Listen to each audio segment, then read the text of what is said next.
7 വർഷത്തിനിടെ പുറമേ നിന്നുള്ള അഭിഭാഷകർക്ക് ഫീസ് ഇനത്തിൽ സർക്കാർ ചെലവിട്ടത് 35 കോടിയോളം രൂപ. 150ഓളം ഉന്നത തസ്തികയിൽ അടക്കമുള്ള സർക്കാർ അഭിഭാഷകർ സംസ്ഥാനത്തുള്ളപ്പോഴാണ് സർക്കാരിന്റെ ഈ ധൂർത്ത്.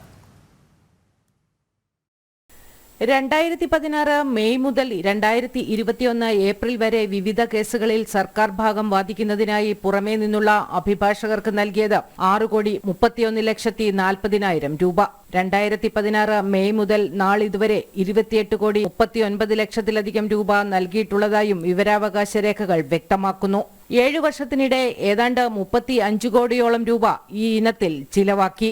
സംസ്ഥാനത്ത് 150ഓളം അഭിഭാഷകർ advocate general, additional advocate general, director general of prosecutions തുടങ്ങി വിവിധ തസ്തികകളിൽ ജോലി ചെയ്യുമ്പോഴാണ് കേസുകൾ വാദിക്കാൻ വൻതുക മുടക്കി പുറത്തുനിന്ന് അഭിഭാഷകരെ ചുമതലപ്പെടുത്തുന്നത്. സംസ്ഥാന സർക്കാരിന്റെ ദുർബലമായ ഖജനാവിൽ നിന്ന് എത്ര കോടി ചെലവാക്കിയിട്ടും പുറമേ നിന്ന് അഭിഭാഷകരെ കൊണ്ടുവന്നിട്ട് കേസ് വാദിപ്പിച്ചിട്ട് ദയനീയ പരാജയം ഏറ്റുവാങ്ങാനാണ് എന്ന വസ്തുതയും മാത്രവുമല്ല, ഇത്തരത്തിൽ പുറമേ നിന്ന് അഭിഭാഷകരെ ഏർപ്പാടാക്കി കൊടുക്കാൻ വലിയൊരു ലോബി കേരളത്തിൽ പ്രവർത്തിക്കുന്നു എന്നുള്ളതാണ് ഞാൻ മനസ്സിലാക്കിയിരിക്കുന്നത്. കാരണം ആ ലോബിക്ക് ഇതിൻ്റെ ഒരു 30% കമ്മീഷൻ നിലയിൽ ഈ ഡൽഹിയിൽ നിന്നുള്ള അഭിഭാഷകരെ ഏർപ്പാടാക്കി കൊടുക്കുക വഴി ലഭിക്കുന്നുണ്ട്.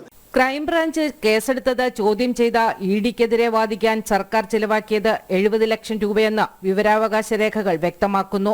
ഗവർണർ ബില്ലുകൾ ഒപ്പിടാത്തതുമായി ബന്ധപ്പെട്ട നിയമോപദേശത്തിനും കേസുകൾ നടത്താനും 95 ലക്ഷം രൂപ ചിലവാക്കി. സർക്കാർ അഭിഭാഷകർക്കായി പ്രതിമാസം 1.55 കോടി രൂപ ശമ്പള ഇനത്തിൽ നൽകുമ്പോഴാണ് നിരന്തരം പരാജയപ്പെടുന്ന കേസുകൾക്കായി ഈ അധിക ചിലവ്.